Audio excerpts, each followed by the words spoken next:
नमस्कार, आप सभी का स्वागत है C10 न्यूज पर। मैं हूं आपके साथ काजल सिंह। यूपी में विधानसभा चुनाव नजदीक है, जिसको देखते हुए सभी पार्टियां एक के बाद एक जनसभाएं कर जनता की नब्ज टटोलने में लगी हुई हैं। यूपी चुनावों में पूर्वांचल काफी महत्व रखता है, जिसकी वजह से सभी पार्टियों का फोकस पूर्वांचल पर है। इसी क्रम में आज अखिलेश यादव की विजय रथ यात्रा जौनपुर पहुंची। अखिलेश यादव की विजय रथ यात्रा में जनसैलाब उमड़ा।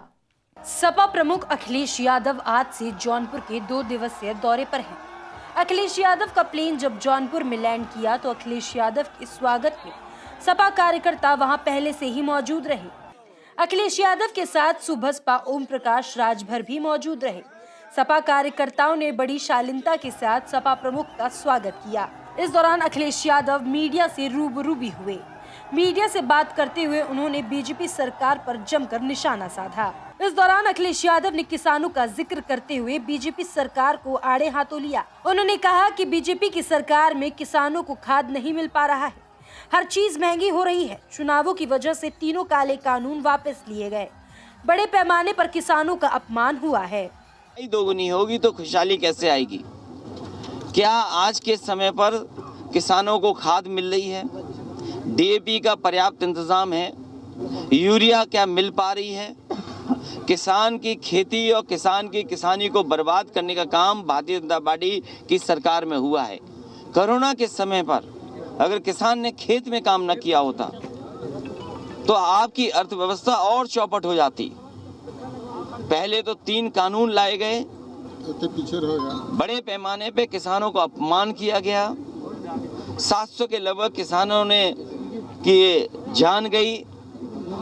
और अब वही सरकार के लोग जो काले कानून को तरह तरह से कहते थे, उसके पक्ष में, उसके खिलाफ, और आज वही लोग पक्ष में बोल रहे हैं। और आज मजबूरी में उन्हें उत्तर प्रदेश का चुनाव देखते ही उन्हें तीनों काले कानून वापस लेने पड़ गए, क्योंकि जनता के बीच में जो नाराजगी दिखी उसकी वजह से किसान उनके सामने खड़ा हो जाता चुनाव में।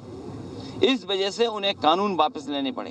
साथ ही अखिलेश यादव ने कहा कि यूपी में बड़े पैमाने पर भ्रष्टाचार हो रहा है।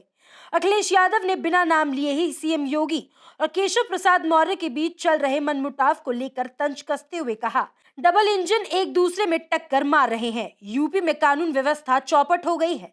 अखिलेश यादव ने जौनपुर के मेडिकल कॉलेज का जिक्र करते हुए कहा कि जिस मेडिकल कॉलेज को लोगों के इलाज के लिए बनाया गया था, आज उसको ही इलाज की जरूरत है। जो लोग जिनके परिवार नहीं है वो परिवार के लोगों का दुख नहीं समझ सकते। और अभी एक साथी पीछे आवाज दे रहा था, आपने आधुनिक खंडर नहीं देखा? ये आधुनिक खंडर है जिसको सबसे अच्छा मेडिकल कॉलेज बनना था। मुझे याद है जिस समय मैं जौनपुर के मेडिकल कॉलेज को स्वीकृत कर रहा था, मैंने कहा था कि मेडिकल कॉलेज पूर्वांचल का आजमगढ़ से बेहतर और आसपास के इलाके से सबसे बेहतर मेडिकल कॉलेज बन करके आएगा। उस समय अगर आपने देखा होगा आर्किटेक्चर, क्या शानदार आर्किटेक्चर था इसका। सब बजट दे दिया गया। क्या वजह कि 4.5 साल में वैसे ही का वैसा दिखाई दे रहा है। इन्होंने आधुनिक खंडर बना दिया और सुनने में आया कि इसका भी उद्घाटन हो गया।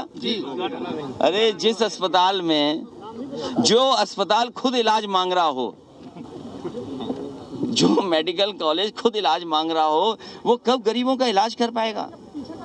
और ये मेडिकल कॉलेज इसलिए बना था कि कम से कम जौनपुर के लोगों को इलाज के लिए कहीं भागना ना पड़े बनारस। वाराणसी से सटे जौनपुर में विधानसभा की 9 सीटें आती हैं, जबकि वाराणसी में विधानसभा की 8 सीटें हैं। 2017 के चुनाव में जौनपुर की 9 में से 5 सीटों बदलापुर, जौनपुर सदर, जाफराबाद, केराकत और मडियाहू पर बीजेपी और उसकी सहयोगी पार्टी अपना दल जीती थी, जबकि सपा के खाते में सिर्फ 3 सीटें आई थी। ऐसे में अखिलेश यादव की कोशिश सपा के पुराने गढ़ को बचाने की है।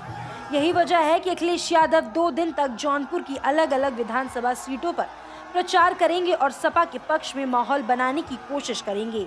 पूरे जौनपुर की बात करें तो यहाँ अच्छी संख्या में ब्राह्मण, क्षत्रिय, मुस्लिम, यादव और अनुसूचित जाति के वोटर हैं। Bureau report C10 news.